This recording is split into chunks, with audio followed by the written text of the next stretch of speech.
Bonjour à tous et bienvenue sur TLM pour un nouveau numéro d'Asvel, la performance au féminin avec une thématique aujourd'hui, l'importance des médias pour un sportif professionnel. Et plus exactement une sportive évidemment, puisqu'on aura de nouveau une joueuse du Lyon Asvel féminin et c'est Julie Allemand, la meneuse. Bonjour Julie. Bonjour. Et une journaliste de TLM, Aline Picard, que vous connaissez évidemment. Bonjour Aline. Bonjour. Alors pour mieux les connaître, eh bien, je vous propose tout de suite de regarder le portrait signé Gauthier Stangret.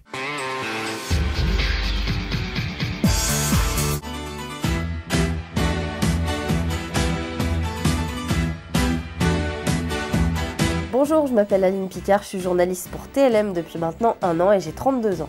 Salut Jean-Pierre. Ça va Aline? Alors moi j'ai commencé par la presse écrite en stage en fait et j'y suis restée. J'ai été correspondante pendant des années pour le rugby notamment. Ensuite mon premier vrai job ça a été la radio. Ça a été sur Chéri FM et ensuite sur Énergie où j'ai travaillé pendant 7 ans à Chalon-sur-Saône. Et en plus de ça mon travail me permettait d'en avoir un autre. Donc j'ai créé une web TV pour le club de basket de l'Élan Chalon à laquelle j'ai participé pendant 4 ans. Bonjour à tous, bonjour à tous, bonjour à tous et bienvenue sur Élan TV. Et ensuite je suis arrivée ici. Ah oui c'est le moment de monter là. Moi je suis journaliste reporter d'image, donc en fait tous les matins on me donne un sujet à traiter. Donc je vais sur le terrain avec ma caméra, mon micro, je fais la mise en image, je prends mes images, j'interviewe les gens et avec tout ça je rentre au bureau, je monte le sujet, je pose ma voix et tout ça ça finit dans le journal télévisé qui est à 18h30 sur TLM.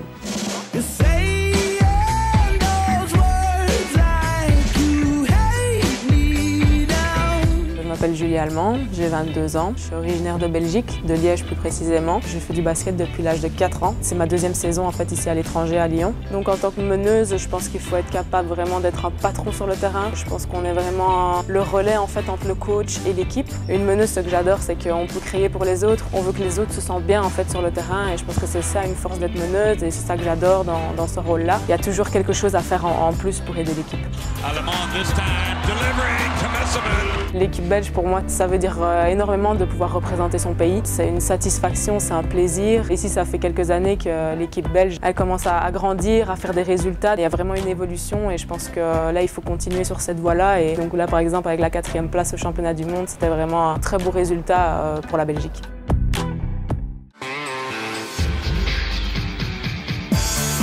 Et nous voilà donc dans la régie de TLM où Julie, je pense, c'est la première fois que tu viens. Probablement, je m'avance un petit peu. Julie, justement, est-ce que tu as déjà visité comme ça les locaux d'un média, que ce soit une télé, une radio, de la presse écrite, un journal? En fait, j'avais déjà participé à une émission radio en Belgique et c'était assez sympathique de justement pouvoir découvrir les locaux parce qu'on ne s'attend pas toujours à ce que ce soit ainsi. Qu'est-ce que tu avais, justement, qu'est-ce qui t'avait un petit peu pris au dépourvu quelque part? Qu'est-ce qui t'avait étonné? Moi, je veux dire d'être déjà sur un plateau, en fait, de se dire qu'on allait passer en direct, de voir plusieurs écrans, de voir un peu comme ici aussi, on voit plusieurs écrans. Et, donc c'est vrai que d'un coup, on a un petit peu du stress comme ça qui monte. Aline, bon, elle est chez elle, donc elle te fera... Il n'y aura pas de surprise, t'inquiète pas, elle te fera tout découvrir. Tout à l'heure, on ira sur le plateau également. Aline, c'est vrai que c'est toujours particulier le fonctionnement d'une télé. Quand on est de l'autre côté de l'écran, on ne s'attend pas à ce que ce soit si grand souvent. Non, ouais, c'est vrai, c'est souvent ce que les gens nous disent et on ne s'attend pas à la taille du plateau, à tous les écrans qu'on voit derrière nous, là, les écrans de la régie, qui servent tous à quelque chose, mais on ne sait pas bien à quoi parfois. Même nous, parce que c'est pas notre job, donc il y a des gens dont justement c'est le métier et qui sont là derrière en régie. Nous, c'est pas, en tant que journaliste, c'est l'envers du décor aussi pour nous, donc c'est pas forcément évident aussi. Est-ce que toi, Julie, tu es une grosse consommatrice d'informations, d'actualités, de télé en règle générale? Oui, je pense surtout en tant que sportif de haut niveau. On fait vraiment attention même au sport ou alors même par rapport au club.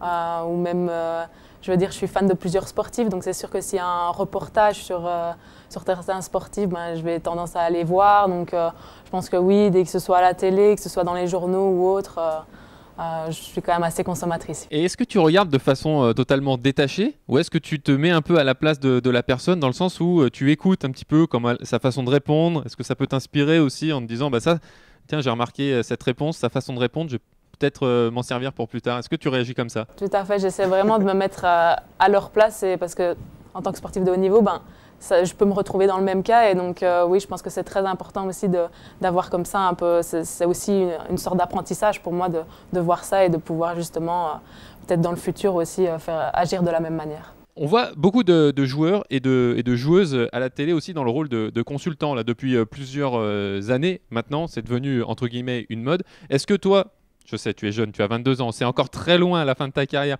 mais est-ce que toi, c'est quelque chose déjà auquel tu as réfléchi et qui pourrait t'intéresser dans un avenir plus ou moins proche? En fait, je dois vous avouer qu'on me l'a déjà proposé. C'était l'été passé parce que donc moi, je n'avais pas pu participer au championnat d'Europe à cause d'une blessure.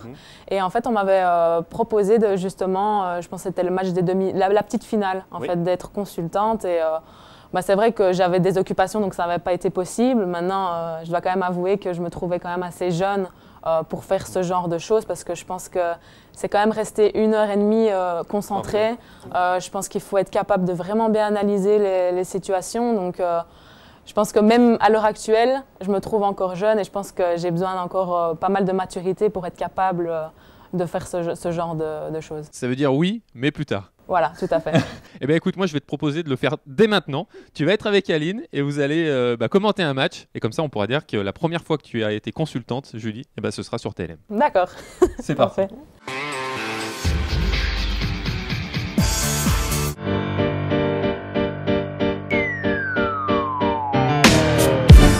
Bon Julie, ça y est, on se retrouve là en banc de montage et on va s'essayer aux commentaires de match. T'es prête? Oui, pourquoi pas. Allez, c'est parti. Donc ça, c'est un match contre Bourges, c'est un match de début de saison. Et ça, début du deuxième quart-temps, avec une belle avance déjà pour les féminines de l'Asvel. T'étais pas là sur ce match? Non. Très belle vision ici d'Ingrid Tancré directement pour lancer la contre-attaque. Je pense que... Qui a pris la faute en plus en prime. Oui, tout à fait. Premier lancé. Ça rentre pas, mais ça revient. Grosse bataille ici. On prend le tir à 3 points et ça rentre. Nickel. Ça, c'est très bien pour la confiance. Là, on voit d'ailleurs qu'on prend un petit temps mort. Bourges qui a bien besoin parce qu'il y a 14 points d'écart. 14 points d'écart, c'est difficile à remonter. Hein. Ça peut être remonté, mais tu prends déjà bien un bon coup au moral. Surtout quand on est déjà contre deuxième quart-temps seulement. C'est aussi un match à domicile, hein, donc il y a toujours l'apport du public qui joue. On les entend, la poussée derrière. Oui, surtout qu'en plus, c'est Bourges. Donc c'est quand même une équipe du top. De basket. Gros match. Ici, petite erreur défensive. Ça pardonne pas. Et ça siffle faute. On n'arrive pas toujours bien à distinguer les fautes quand on est devant l'écran comme ça. Ah oui, faut bien regarder les arbitres. D'ailleurs, c'était une faute antisportive en fait. Ouais, c'était une antisportive en effet. Jouer le post-up. Ça, c'est bien joué parce que c'est une force d'Alisha, la connaissant. C'est une force de vraiment... Le coach demande beaucoup de systèmes justement pour qu'elle se retrouve au post-up et qu'elle puisse faire ça 1 contre 1. Donc ça, c'est un... Le post-up, c'est quoi? Tu peux nous expliquer? Donc en fait, c'est vraiment se retrouver au bloc de la raquette et vraiment avoir la possibilité de jouer son 1 contre 1 dos à l'anneau. On prend le tir à 3 points, mais c'est... Raté. Une belle bagarre là encore une fois d'Alisha Clark. C'est ça aussi qui est important, c'est de voir l'enthousiasme et la fight de l'équipe. Parce que, à nouveau, maintenant 17 points quand même d'écart. 17 points d'écart, ouais. Presque à la fin du deuxième quart-temps. C'est un peu brouillon là. Ouais, comment tu la vois cette action-là? On ne sait pas trop ce qu'il faut faire, mais au final on a le shoot à 3 points. Donc ça pour terminer en plus et pour arriver à la mi-temps avec 3 points d'écart, oui. Donc là, écart conséquent, avec une rencontre qui normalement est pliée, on peut dire ça ou... Non, je pense parce que Bourges peut quand même réagir en deuxième mi-temps, mais je pense que là, l'avantage qu'on a pris, il faut vraiment essayer de le garder le plus longtemps possible. Alors, tes premières impressions de commentatrice? Ça va encore, je pense que je me suis pas mal débrouillée. Et au final, c'est quand même chouette de pouvoir... Ici, c'est un peu différent parce que c'est mon équipe, donc c'est quand même plus particulier, je trouve, de parler des joueuses avec lesquelles je vais jouer. Mais ouais, c'est assez cool. Donc à refaire? Pourquoi pas, oui. Parfait.